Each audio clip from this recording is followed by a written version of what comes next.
Welcome to the Group Dentistry Now Show, the voice of the DSO industry. Kim Larson and Bill Newman talk to industry leaders about their challenges, successes, and the future of group dentistry. Visit groupdentistrynow.com for more DSO analysis, news, and events. Looking for a job or have a job to fill? Visit joindso.com. We hope you enjoy today's show. I'd like to welcome everyone to the Group Dentistry Now Show. Hi, I'm Bill Newman, and thanks everybody for joining us today. Appreciate you listening in or whether watching us on YouTube, perhaps. So without an audience, we wouldn't have a show. And of course, without great guests, we wouldn't have an audience. So I'm going to introduce you to two guests today. We're going to talk about technology and patient financing in the DSO space and talk about how dynamic not only the DSO industry is, but the technology that's influencing it today. So first off, want to introduce Jay Letwat. He is with Sunbit. He is the Executive Director of Business Development. Hi, Jay. Thanks for being here. Hi, Bill. Great to be here. Thanks. And then we have Ryan Heroy. He is the Chief Operating Officer at BDG Dental Services. Thanks for being here, Ryan. Thanks, Bill. We appreciate it. So I'll run through a little bit of their bios, and then I'd love you to fill in any of the blanks that I may miss. So I'll start with Jay. Jay has over 23 years of leadership experience with a career spanning over several industries, including finance and healthcare. At Sunbit, it's the very early days. We'll have to find out how early that was. He's focused on building strategic national accounts and introducing Sunbit's innovative buy now, pay later financing technology solution to service providers across the U.S. With Ryan, who he's the Chief Operating Officer of BDG Dental Services. He was born and raised in Las Vegas. He graduated from Pepperdine University, and he also has his Master's of Business Administration. And Ryan started out at BDG back in 2010. Started out as a marketing director. And then he was eventually promoted in 2014 to the COO role. And it looks like you manage a support staff of eight different support staff departments. And you also manage a couple of subsidiaries that BDG has. So Ryan, if you want to fill in any of the blanks there, and then we'll go to Jay. Yeah, sure. You know, we're headquartered here out of beautiful Las Vegas, Nevada. We have 18 dental offices in Las Vegas, and actually we have one in Arizona as well.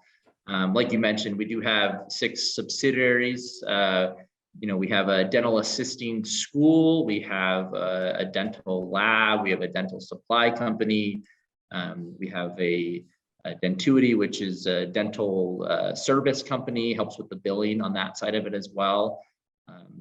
And then we also have a CE course called BDG Think Tank, where we bring in a lot of international speakers to speak here at our headquarters, and we provide those CEs to dentists locally and internationally. Very interesting. And Ryan, tell me if this is true or not. I seem to remember that BDG initially stood for Boston Dental Group and originally started in Boston. Correct. And then ended up in Las Vegas. Boston Dental Group, Dr. Ting, the owner, went to Tufts University. So, our first 3 dental offices were Boston Dental, Fenway Dental, and Brighton Dental, in tribute to kind of the Boston area. And, Dr. Ting holds that true. It's tough. I'm a marketing guy, so it comes back to, search engine optimization. And when you type in Boston Dental Group, you don't get, Las Vegas listings. So we had to switch that up to BDG Dental Services, and it's been successful since. That's good. Makes sense. Okay, Jay, you're up next. What did we miss there? No, I think you captured it pretty well, Bill. So the early days of Sunbit was 2017. So actually, I've been at Sunbit for almost exactly 5 years. I think my 5-year anniversary was a couple of days ago. At that point in time, we actually had 30 merchant partners. And now we have about 10,500. So it definitely was the very, very early days. But it's been a great run, very challenging. And what I specialize in is managing the dental practice and the hyper growth. So whether it's a single practice, multi-unit practice, or DSO, that's really what we're going after. And that's really who we want to serve. So let's get into the questions. And I know that Jay, that Sunbit's not just involved in the dental industry, right? You cover a variety of industries. Correct. So we focus on three major industries, and really the industries that we have selected to go after now are really needs-based versus wants-based. And what do I mean by that? So we're in the auto dealership space.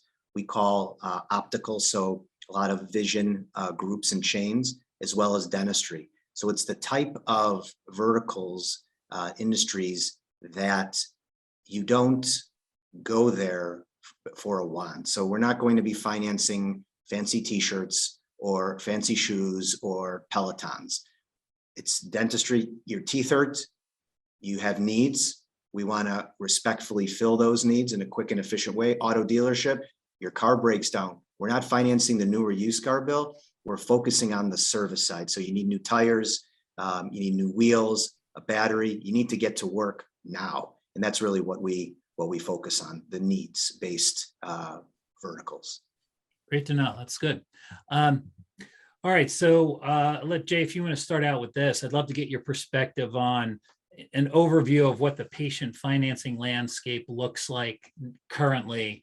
You know, you kind of go back maybe 4 or 5 years, and there's Care Credit, right? That was probably about it. There weren't a lot of options out there. Seems like there are a lot of options, but Jay, go ahead and talk to me a little bit about what you see. Sure. I mean, you can go back about 30 years, actually. So overall, in the patient financing landscape, I would characterize it as an area which there has been a lack of innovation for probably 25, 30 years. So there's two types of solutions typically that are out there. There are the solutions that focus on prime patients. So what does that mean? That means folks that have good credit, right? And that typically represents about 40% of the overall American market, right? So for those solutions, about 40% of folks will get approved, okay?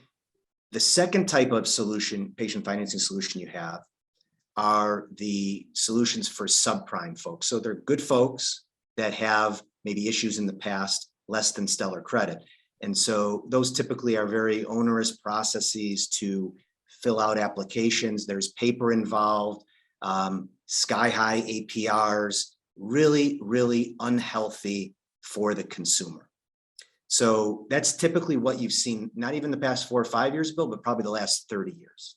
So what we see in the market and what we're really trying to attack is providing a solution that it fulfills the full credit spectrum. So folks at the high end, folks in the middle, and folks, unfortunately, that may have had some trouble in the past, but have the ability to pay, maybe not necessarily according to the underwriting of credit card companies, but based on our technology, we're able to approve them. So we're going after the market we're going after is the entire dental financing landscape, from low FICO to high FICO and everything in between. And we want to do it in a very, very respectful way, super quick process that gets the patients what they need and gets the practice moving along and quickly able to approve folks and gain some production. Ryan, as the COO, what do you see as far as the landscape of patient financing, especially with your group? Yeah, I think you guys hit it right on the head. You know, prior to Sunbit, you know, you have the big, you know, 1,000-pound gorilla. You know, you have Care Credit, you know, and a lot of other, you know, groups that are out there are all targeting that prime financing that Jay was talking about. You know, the 680 FICO score. You know, but that's from our standpoint. You know, most of our offices are in lower socioeconomic areas. So, you know, we were seeing approval ratings of 30, 40% maybe. So for us, you know, having something like Sunbit where it's a one-stop shop, you know, we have one application that we're able to, you know, present to our patients, you know, and 90% of them getting approved is really unheard of, you know, and it makes a world of difference for us on our end. It's good to know. So what have you seen as far as, you know, bringing Sunbit on and you kind of take a look at, what did you say the approval rating before was like 30%, 40%? Yeah, 30 to 45%. And, to be able to get to that 90%, 9 out of 10 patients being approved for financing, it just allows us to really serve those underfinanced, underserved patients, that we see so much of on a day-to-day basis. And Jay hit it right on the head. We're here to serve the patients. We're here to serve, on that side of it too. So I just, from our standpoint, it has made a world of difference, not only for our company, but also for those patients that would otherwise go, unserved. So it seems that not only, from Sunbit's perspective, it's not just about, approving people that maybe wouldn't have qualified in the past, but it's also about the ease of the application, the innovation. And it's been, I think the industry has been pretty stagnant for a while. It's been probably the way if you would apply for a credit card, or, back in the day, you'd fill out a paper form, send it in a week or so, you'd find out, or maybe even longer. Jay, talk a little bit about why the innovation maybe was stagnant for as long as it was, and what changed. I think there's a few reasons. I think, there is clearly a 1,000-pound gorilla that has been out there for the past 30 years, and they are clearly, the dominant patient financing provider. And I think when you have that dominance, I think that it's very tough to innovate. And I think you can kind of see this in even non-dental industry. If you think of like Elon Musk at Tesla, Airbnb, et cetera, these guys were not experts in making cars, right? They weren't experts in hotels. The guy who founded Airbnb was not like running Marriott or something like that. They found an issue, a gap, something that's broken, and they came to the market and fixed it. And again, it takes time, right? And now they're the dominant player in the industry. So I think it's when you have a dominant player, it's very tough to kind of self-reflect and say, you know what, I'm number one, but I need to continue to innovate, because down the road, 2, 3, 4, 5 years from now, patient needs might be different, technology might be different. I think that's a major reason. The other reason is financial technology. First of all, technology in general has accelerated enormously in the past 3 to 5 years. And it's had a huge effect in the financial technology, or better known as fintech space. So here's something to think about, Bill. In the last 2 years, more Americans have opened up accounts at banks or through via applications like Venmo and Chime versus the traditional big banks like Wells Fargo, Chase, and Bank of America. So the whole financial sector is rapidly changing. And this is exactly what we're trying to disrupt, although very specifically on the patient financing front. Really interesting. Ryan, what are you seeing? Why do you think it's been so long since we've seen innovation? Yeah, I think as companies grow, I know for us in particular, right, as companies grow, you have to be more stringent, right, on everything, so it doesn't really give you the freedom to progress in different areas, and you want to focus on your core business. So a lot of the R&D kind of goes to the wayside. I've seen it just on a very small scale from our company too. As you get bigger, you have to be more focused on HR and the compliance side of it, and rarely do we get that opportunity to really sit down and think, okay, what's the next growth options for us? How can we grow on that side of it? I think what Jay does, and his team, they're very systematic in their approach, and they have the R&D behind it, and I think and the platform and the technology behind it to really make an impact in the industry too. And we're just seeing on a very small scale, so I'm excited to see what comes out of it over the next couple of years. And Jay, I'd like to ask you this. Do you take input from the dental groups and DSOs you work with as you start to as you change this platform, or as this platform evolves? What does it look like the way it did when you launched in 2017? It's interesting. So we've been in dental. So the company has been, in the technology space for roughly about 5.5 years.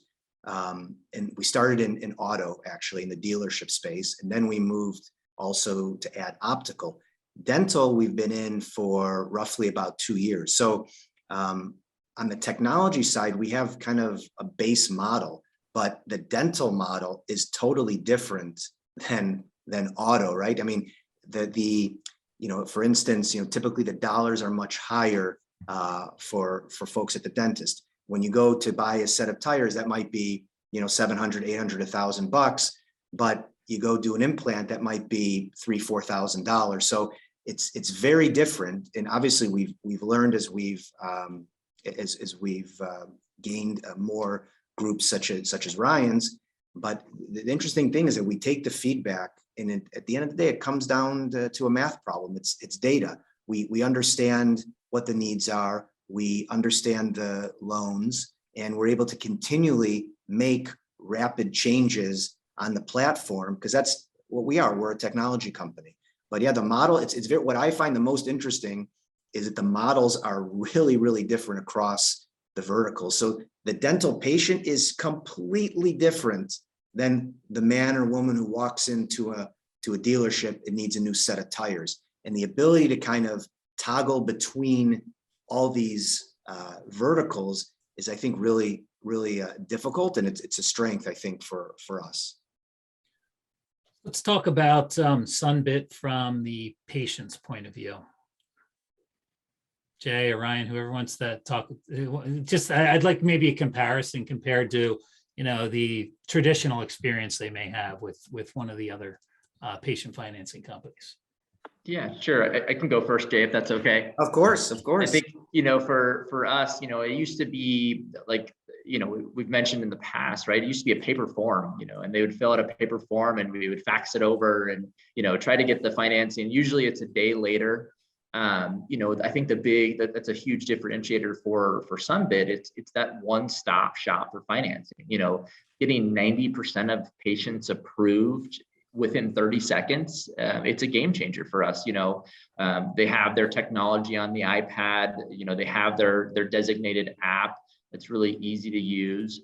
And for patients that are not familiar with technology, we have our staff, on that side of it to assist. But, for the most part, it's very easy to use. I think the other big differentiator for us is we'll get into it a little bit later, I'm sure, but the implementation and just the support, is something we've never experienced before with any other financing group or any other vendor for that matter. Jay's team is just unmatched in that area for sure. So we just appreciate that very much.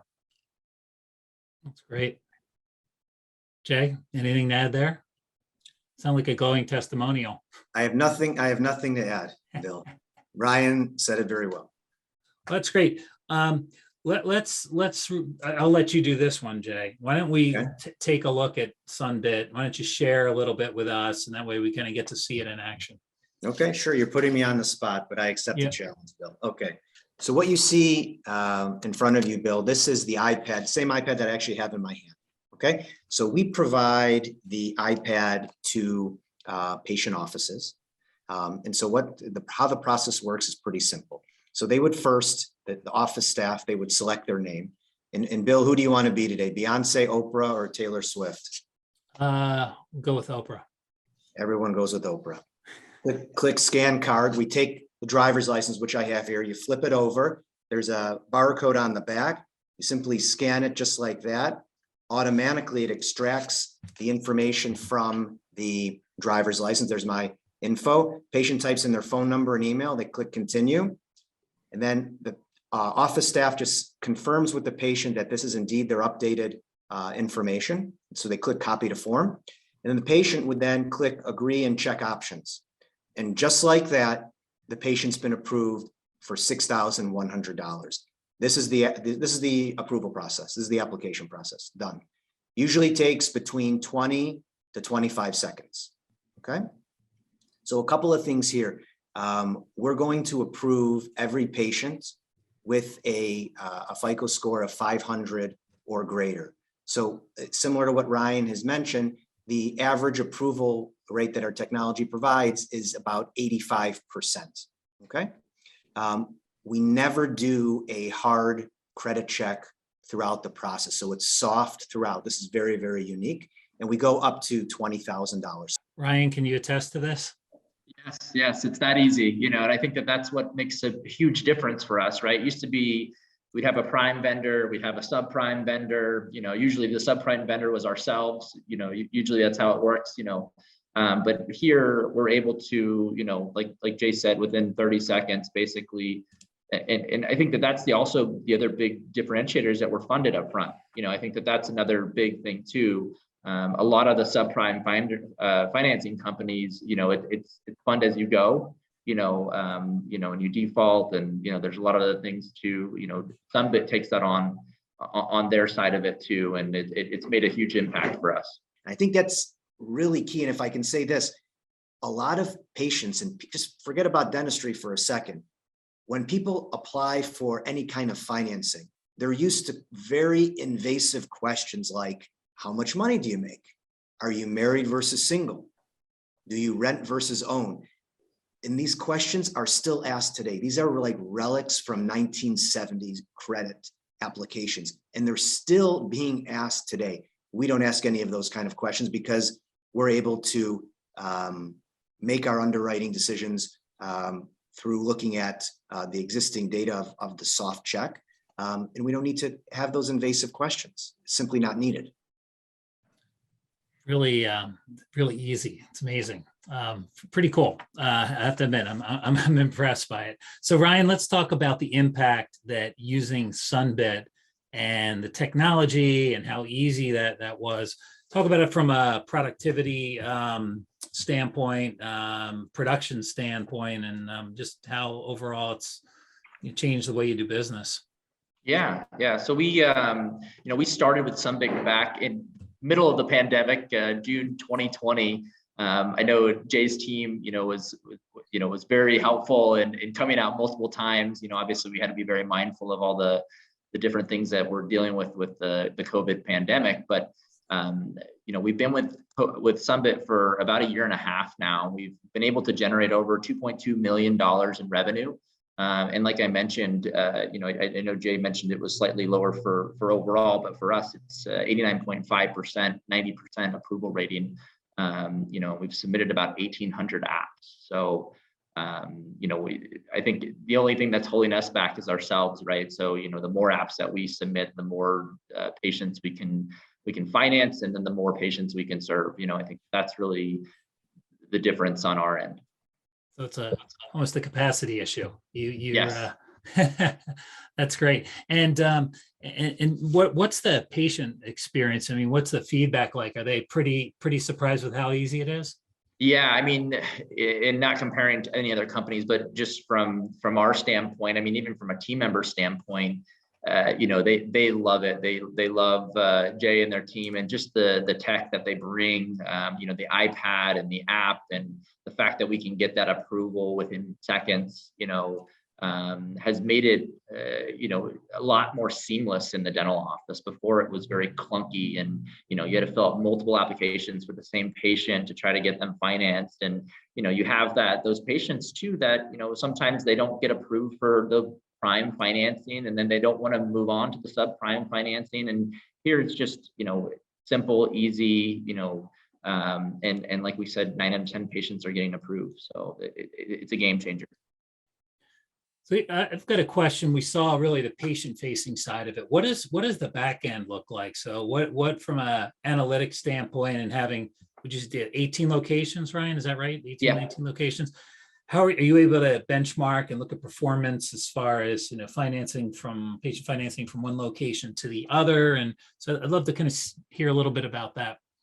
Yeah, and I know we probably can't bring it up on the screen, but they have a great interface on the back end too that allows us to not only see office over office, but also see our individual team members' performances. So we can compare treatment planner to treatment planner to see who's offering, who's not offering, who believes in it. And then what we do is we really target the training based off of those analytics on a monthly basis. So for us, we look at it more on a weekly, monthly basis.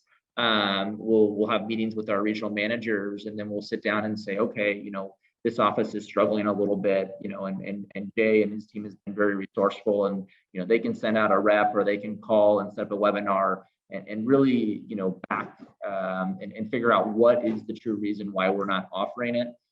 So it's very complete process. Before it used to be, hey, here's your system, here's your financing, run with it, and the support's really not there. I think that's really the big difference, is the tech and the support that we see with Sunbit. It's a great way to kind of sum up this entire conversation, and it seems it's super important. Support, implementation, right? And it's even more important. It's easier when you're only dealing with one location, but when you're trying to communicate, implement, and support 19 locations or 150 or whatever, it becomes a lot more challenging. So Jay, can you talk us through that process?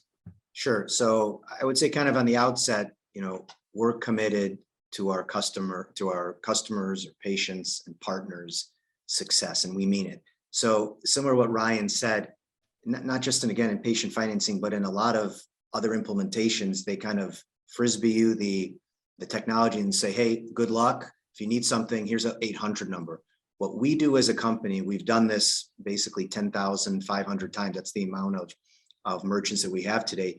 We go out physically. So for Ryan's group, we went out to all the different offices an hour before they open, brought in some breakfast, brought in some Starbucks, and trained them for about 45 minutes. And then what we do is we kind of sit back, because we know these offices are super busy, and we totally respect that.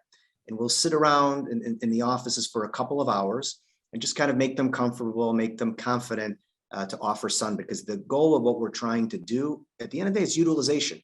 No one benefits when the iPad collects dust, right? The patients, our partners, as well as us. So what we try to do is get them comfortable and do what we call a day one Sunbit, which is a Sunbit transaction in the first day, because that's really the biggest indicator of whether or not this partner is going to be moderately successful with us or super successful with us.